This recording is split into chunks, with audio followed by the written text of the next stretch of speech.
enkalu zeeyongedde okukalambira ku bbago ly'etteeka ery'okuggyawo ekitongole ky'Emmwanyi ekya UCDA nga olw'ababaka abali ku ludda oluvuganya gavumenti kyaddaaki okusalawo basisinkane enkya ya leero basalewo kye bazzaako oluvannyuma lw'olukiiko olwa kabinenti okwongera akazito ku nteekateeka ey'okuggyawo ekitongole kino eky'ebyemmwanyi ebyakyo ne bifuuka kkomekome ng'erigenda ebubebbere. Olukiiko lw'abaminisita kabinenti wamu n'omukulembeze wa Uganda General Yoweri Kaguta Museveni tibuhabulwa olunaku lw'eggulo basazeewo nti emyaka gye baali basazeewo 3 egyasabibwa okusobozesa ekitongole ekya UCDA kigibwewo mpolampola giveewo era nti enteekateeka eno ey'okuggyawo ekitongole ky'Emmwanyi eteekebwe mu nkola mbagirawo. Ensonda zitegeezezza nti wabaddewo obunkenke mu lukiiko lw'abaminisita luno olunaku lw'eggulo oluvannyuma lwa minisita ow'ebyobulimi n'obulunzi Kajiigi Frank tumwebaze okunnyonnyola nti engeri minisitule gyetegese okutambuzaamu emirimu egy'obulimi bw'emmwanyi ekitongole ekya UCDA bwe banaaba bamaze okukiggyawo nga Pulezidenti Yoweri Kaguta Museveni bw'ayagala. Ensonda zigamba nti obunkenke bwavudde ku ngeri minisita ono Kajiigi Frank tumwebaze gye yabadde alaga nti obulimi bw'emmwanyi nti bulaga bitundu bya Uganda ebyenjawulo nga mu disitulikiti nti okuli Yibanda, Busia, Buduuda, Bundibujo n'awalala nti nayo eriyo nnyo okulima emmwanyi era awo we yagambidde nti emmwanyi tezirimu nti mu kitundu kimu kyokka nti ng'abamu bwe bagamba nti nga kizze kyogerwa naddala ababaka abali ku ludda oluvuganya gavumenti ye nga yagambye nti ebitundu byonna ebirala birimanye emmwanyi. Olw'okusika omuguwa okwaliwo ku bbago lino Pulezidenti Yoweri Kaguta Museveni tibuhabulwa yasisinkana obukiiko bwa Paalamenti obuwerako okulyako ebyobulimi n'obulunzi era mu nsisinkano eno mmemba kakiiko kano Pastor Dr. Abedi Wanika yawakanya eby'okuggyawo ekitongole kino eky'ebyemmwanyi. Pastor Dr. Abedi Bwanika yabuulira omukulembeze wa Uganda ti minisitule y'ebyobulimi gyagala okusindika obuvunaanyizibwa obubadde bukolebwa ekitongole kino ku mmwanyi nafu nnyo obwenkanidde awo nga nayo kennyini yeetaaga buyambi. Abedi Bwanika ategeeza Pulezidenti nti ekitongole kyennyini ekya UCDA tekyetaaga kukwatibwako kuggyibwawo ng'embeera ne bweba waakiri eremye ne bwe wabaawo nteekateeka eziteekwa okwetegerezebwa okumala emyaka egiwera so si kukolebwa lumu. Gye byaggweera nga Pulezidenti Yoweri Museveni asazeewo nti kale ekitongole kino eky'ebyemmwanyi kiweebwe akalembereza ka myaka 3 kisigale nga kiddukanya emirimu gino nga minisitule y'ebyobulimi nti bw'ekola ku bisoomooza ebiriyo ebiyinza okugiremesa okuddukanya obulungi ekirime ky'emmwanyi. Olukiiko lw'abaminisita olwatudde olunaku lw'eggulo kino ate lwakisazizaamu bulambalamba abalwetabyemu ne basalawo nti emyaka 3 giveewo ebbago eriggyawo ekitongole kino eky'ebyemmwanyi liyisibwe nga bwe liri era litandikirewo okukola ekitongole ekya UCDA kiveewo mbagirawo. Obubaka obuvudde mu yafeesi ya Nampala wa gavumenti mu Paalamenti ya Musoni Obuwa obusaasaanyiziddwa eri ababaka bannakibiina ky'NRM n'abo abatalina bibiina naye nga bano balina akakwate kanene n'ekibiina ky'NRM ekiri mu buyinza bubuulidde ababaka ebyasaliddwawo olukiiko lw'abaminisita era ne bukunga ababaka babeewo mu lutuula lwa Paalamenti olw'enkya bawagire ekyasaliddwawo olukiiko lw'abaminisita UCDA eveewo awatali kulwa kwonna. Olunaku olw'enkya Paalamenti lwekomawo okuva mu luwummula gye yali esindikiddwa olw'okusika omuguwa ku bbago lino nga mu lutuulo olwo ebbago ly'etteeka ly'emmwanyi ligenda ku mutendera ogwokubiri ogw'okwetegereza nnyingo ku nnyingo. Ebyo nga bikyali awo bw'obukulembeze bw'oludda ovuganya gavumenti mu Paalamenti kyaddaaki ku ssaawa 4 ez'enkya ya leero obusazeewo bugende mu nsisinkano ey'akabondo k'ababaka ba Paalamenti ab'oludda oluvuganya gavumenti okwogera ku bbago ly'etteeka ery'emmwanyi. Okuva ebbago lino gavumenti lye yayanjula eri Paalamenti ne lisindikibwa mu kakiiko ka Paalamenti akalondoola ebyobulimi n'obulunzi okwetegereza emyezi mingi egiyise akakiiko ne kakola na lipoota ezikontana okwali n'eyasemba nti ekitongole kiveewo naye ze zaasemba nti ekitongole kisigalewo oludda oluvuganya gavumenti mu butongole lubadde telusisinkanangako wamu n'okubaganya ebirowoozo ku bbago lino.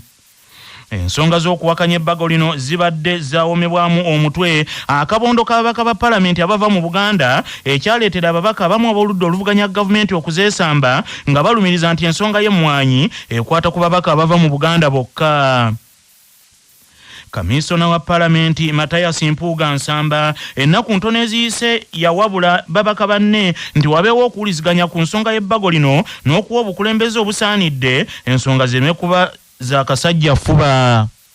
Buli bw'ogamba tuliyise tulinde emyaka 3 obeera nga agamba nti oyagala oliise otekewo embeera nino olina bw'owangudde era olina bw'osinze. Era njagala ababaka ba paalamenti buli omu waava okutegeera nti obuvunaanyizibwa bwaffe eri eggwanga si kweraga nti nze nsinze okwogera ku nsonga eno. Buli omu okuwuliriza munne n'okukola ekisinga obulungi. Waliwo abalowooza nti bw'olinnya ku mmeeza waggulu n'olaga akajjanja nti gosinza okwogera ku mmwanyi, olwo ng'abantu bakwogerako ng'omuzira. Ebimu byemukola ng'ebyobuzira ate bya bujega. Ontwaliiwo buzira. Ensonga nga zino zeetaaga okulowooza n'okufumiitiza n'okutegeera zikwatibwe mu mbeera eya bulungi bwa nsi. Ebinaasalibwawo mu nsisinkano y'aboludde oluvuganya gavumenti mu paalamenti bigenda kulangirirwa eri bannamawulire ku ssaawa 6 ez'ettuntu lya leero. Omubaka wa paalamenti wa Kalungu West Joseph Gonzaga Sewungu agambye nti bagenda kusisinkana okulaba engeri gye banaakungamu oludde oluvuganya gavumenti ku nsonga zino olunaku olw'enkya. Agenda kukozesa amaanyi n'emmunga tutegedde olwaleero nti badiployinze paalamenti yonna bagenda gigala enguudo zonna bateekawo abasirikale abali mu plain clothes okulaba nga bayisa etteeka. Kati omugaso gw'ababaka ba paalamenti gwagulirudda wa? Ababaka bateesa ensonga okusinziira ku balonzi baabwe kye babagamba. Nolwekyo tugenda mu caucus tukole amakubo naffe agagenda okulaba sipiika wa paalamenti aleme kuvugibwa president abeere impartial, kubanga alondebwa ababaka ba paalamenti yalondebwa Museven kubeera sipiika. Era mbulika akola emirimu gye nga yeetengeredde ku ngeri yonna ekisoboka n'abakozi ebimanyizo byalina bingi ebimutiisibwatisibwa okuva eri n'esagi zonna nga batatisa ababaka byatwala ekisozi okubakangakanga. Ye omubaka wa paalamenti owakimanya kabonera Pastor Dr. Abed Bwanika ng'ekitundu kyakiikira kye kimu ku ebyo ebirime ennyo emmwanyi, agambye nti ekyasaliddwawo olukiiko lwa kabinenti yakirabirawo nga ye y'ensonga lwaki yaleetawo ne ku nteekateeka endala gye yali ayagala bayiteemu okutaasa ekitongole kino ekya UCDA, naye babaka banne ne basalawo bamulwanyise bulwanyisa olw'ensonga zaabwe nga tebamaze na kutegeera bye yali agamba. Nabagamba tuwuliziganye mu paalamenti ne balema nga beefudde abamu tebalina wadde n'omuti gw'emmwanyi, abamu n'emmwanyi bwefaanana, abamu tebategeera n'emmwanyi efaanana etya. Ne mbagala tuwuliziganye ne balema, tuli mu byakuleekaana buleekaanyi. Ne mbategeeza nti tetulina numbers ku sayidi yaffe. Abantu bonna be twali nabo abaali bawagira UCD okusigalawo ab'NRM mukama waabwe yabatujjako. Kakati okuva lwe yabatujjako strategy yaffe yali badde endala ng'ekyuseemu okusobola okukakasa nti ekitongole bwe kisigalawo akaseera eno nga bwe tukuba pulaani empya. Naye kaakati ye twakola enteekateeka yaffe yonna evuddeyo nga nfu. Kinajjukirwa nti mu lutuula lwa paalamenti olwasembayo waaliwo vaawo mpiteewo nga kyaviirako ne sipiika wa paalamenti Nnaalongo Annette Anita Mongo Magogo okuwulikika ku muzindaalo ng'alina byayogera ebyalinga ebigenderera okuseetula ensonga y'obusosoze mu mawanga. Yeah, we do. We have the numbers. We do. We shall test this. Because we already had, this said about 80 people who stood up, who have voted May. So, and this was about 130. Better make sure that those bagana don't mobilize people. Better make sure that those bagana don't. Bannayuganda abasukka mu 8 be bakanunulwa gavumenti ya Uganda okuva mu makomera agensi ez'Abwarabu gye baali baggalirwa ku busango obutonotono obwali bubazaalidde ebitukula amakayi byazaalira ku ttale. Ekibinja ekyokusatu eky'Abannayuganda omubadde abawala 20 ababadde baasibirwa Buwarabu kikomezeddwawo kuno mu kiro ekikeesezza olwaleero, era nga kuno kyaniriziddwa abakungu okuva mu minisitule evunaanyizibwa ku kikula ky'abantu. Omwogezi wa minisitule y'ekikula ky'abantu wano mu Uganda Joshua Kyalimpa agambye nti okuteebwa kw'abantu bano kwavudde ku nteesaganya wakati wa gavumenti ya Uganda n'eya Saudi Arabia, anti bulijjo yalumanyanga yalujja mu mwandu. Gavumenti ya Uganda ebadde eteesaganya ne Kingdom ya Saudi Arabia okulaba nti bannayuganda abali mu centers ez'enjawulo bateebwa bakomeweeka. Kakati bwetwogera kakati gurupu y'Abannayuganda 20 bakomyewo nga bajjira ku nnyonyi ya Arabia, n'olw'omukaaga waliwo abantu 40 abalala abakomyewo. Tusuubira nti abalala bakyajja kubanga gavumenti ya Saudi Arabia yatuwa windo ya nnaku 6 okulaba nti bannayuganda bonna ab'obusangosango obutonotono e Saudi Arabia bakkirizibwa bakomewo ewaabwe wano Uganda.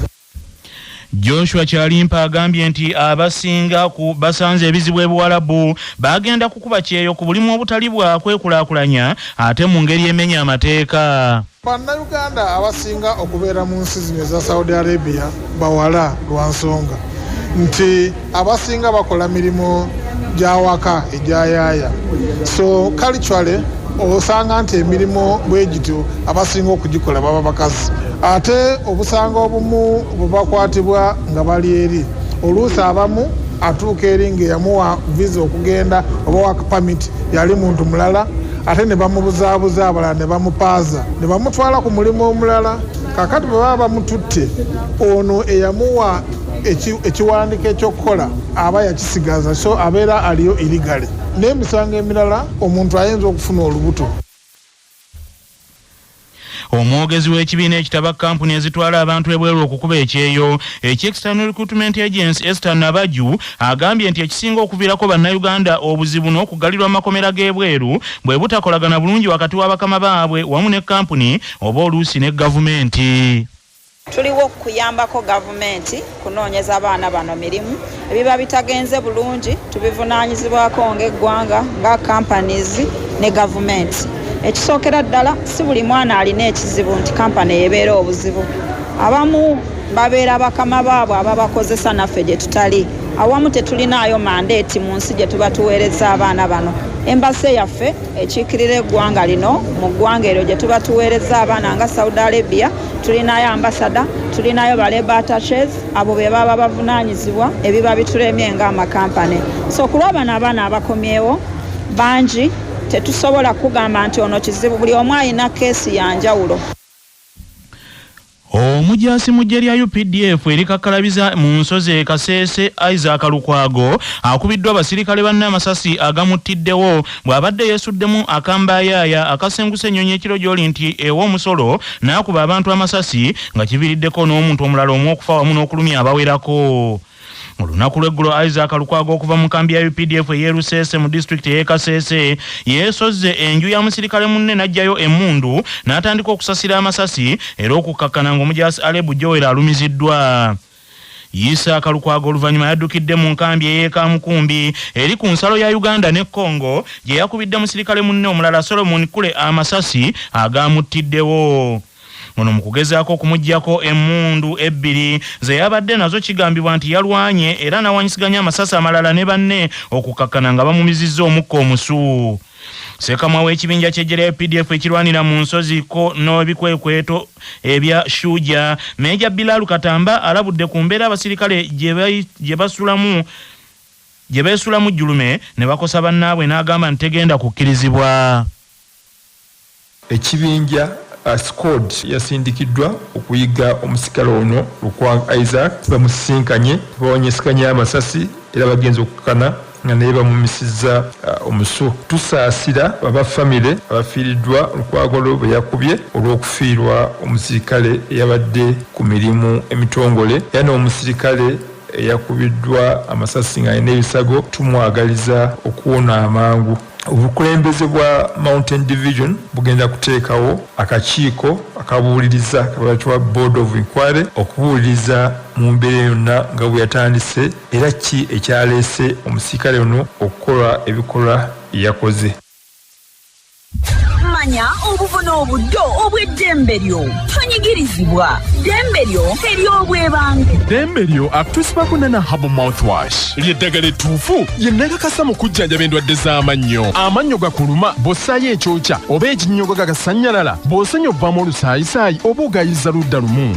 Senyesa nana naye weegendereza abafere tebakuguza kappa mu kutiya. Musange mu famasi zonna. Yakakasibwa National Drug Authority. Nga bali wamu ne langi wa Global aleetawo enjawulo ku bisenge. Weefunire langi ya Global ku hardware yonna ekuli okumpi. Global Paint, a reliable product. Nga bali wamu ne Baluswata Property Consultants batunda ettaka ku nguudo zonna eziyingira n'okufuluma ekibuga. Ba mu by'ettaka lyakulukuta ennyumba ya kyama basange ku ofiisi yaabwe Kyengera opposite Orange City essimu 0704 80 1905. Singa otereka ebintu ebibbe obeera ozizza omusango nga munnamateeka Matovu Musa Kimirante bw'annyonnyola. Omuntu yenna afuna atereka oba abuzaabuza ebintu ebibbe oba ssente oba ekintu kyonna ekitambula, omuntu oyo abazizza omusango era singa atwalibwa mu kooti ne gumukka mu V. Kooti ng'esinziira mu kawaayiro namba 314 ak'etteeka erya Penal Code Act, omuntu oyo ebejja kumusiba emyaka 14. Nga abayizi ab'ekibiina ekyomusanvu beetegekera okukola ebigezo byabwe ebyakamalirizo okutandika n'enkya ku Lwokusatu, Minisitule y'ebyenjigiriza mu Bwakabaka erabudde abayizi ssaako abasomesa obutagezaako kwenyigira mu kubbirira bigezo kubanga kino kifiiriza abayizi nga bandifundikira nga baviiriddemu awo ng'ogusima ebbumba. Abayizi b'ekibiina ekyomusanvu bajja kutandika lunaku lwankya nga bajja kukola olupapula lw'akannakubala mathematics mu biseera eby'okumakya, olwo ate olw'eggulo batuule kalojjansi n'abaayo social studies, ate enkeera ku lwokuna bakole olupapula lwa science n'olw'Olungereza olw'eggulo. Minisita w'ebyenjigiriza mu Bwakabaka bwa Buganda ng'era yavunaanyizibwa ku yafeesi ya Nnaabagereka Oweekitiibwa Birabwa Kotirida Nakate Kikomeko alabudde nti omuze ogw'okukoppa ebigezo ensangi zino gumaamidde ebyenjigiriza olw'abantu bayise abagezigezi abawuddiisa abakulu b'amasomero nti balina empapula okuva mu kitongole ky'ebigezo ekya UNEB naye ng'ate bafere. Tetusuubira bukulupya mu bigezo kubanga tulowooza nti abasomesa, abantu ababeetoolodde, abazadde, buli omu akoze omulimu gwe ng'okuteekebwateekebwa kubaddewo. Okubasabira mu ddiini ez'enjawulo kubaddewo. Kaakati tusuubira buwanguzi bwokka obutaliimu bukulupya. Mu ngeri y'emu Oweekitiibwa Birabwa Kotirida Nakate Kikomeko asabye abazadde n'abasomesa bateeketeeke bulungi abayizi nga babawa bye beetaaga okutuula obulungi ebigezo bino okwewala embeera y'ebitali byetegekera embwa bw'ogikuba omukalo esooka kudduka. Ebigezo nga biwedde, oluwummula luwanvu lugenda kubeerera ddala luwanvu. Kale tubasaba mwe ng'abaana eriiso liremere ku ekyo ekigendererwa mu bulamu kuba nkakasa abasomesa bammwe n'abazadde na buli omu akwetoolodde abadde abuuza kino nakiri, oyagala kubeera musomesa, oyagala kubeera dokita, kati ekyo kireme kuva mu birowoozo bya buli omu. Ye omukulu w'essomero lya Lubiri Nnaabagereka Primary School Christopher Kalyesuubula agambye nti abayizi ku ssomero lino bategekeddwa bulungi ddala era balinze lunaku lwankya okukola ebigezo byabwe ebyakamalirizo. Kati abayizi bano bamaliriza primary kitegeeza nti ogwo mutendera guwedde. Byonna bye banaatuukako mu maaso oba oluvannyuma bateekwa okubituukako nga guno omutendera guwedde. N'olwekyo tusabe nnyo Katonda abeere abaana bano bakole bulungi, kibasobozese okuzimba olugendo lwabwe olw'omu maaso. Abatuuze ku kyalo Mayembe Gambogo apa mu kibuga eky'Empigi baguddemu ekyekango omuwala ow'emyaka 19 bwe yejje mu budde olw'omuvubuka eyamukyaye oluvannyuma lw'omuvubuka okukitegeera nti bombiriri beddira omuziro gumu. Omusasi waffe Patrick Serugo yabirina. Omuwala Namirembe Tose nga wa myaka 19 nga badde mutuuze ku kyalo kya Sanku mu kibuga eky'Empigi nga kitaawe ye Ntambazi John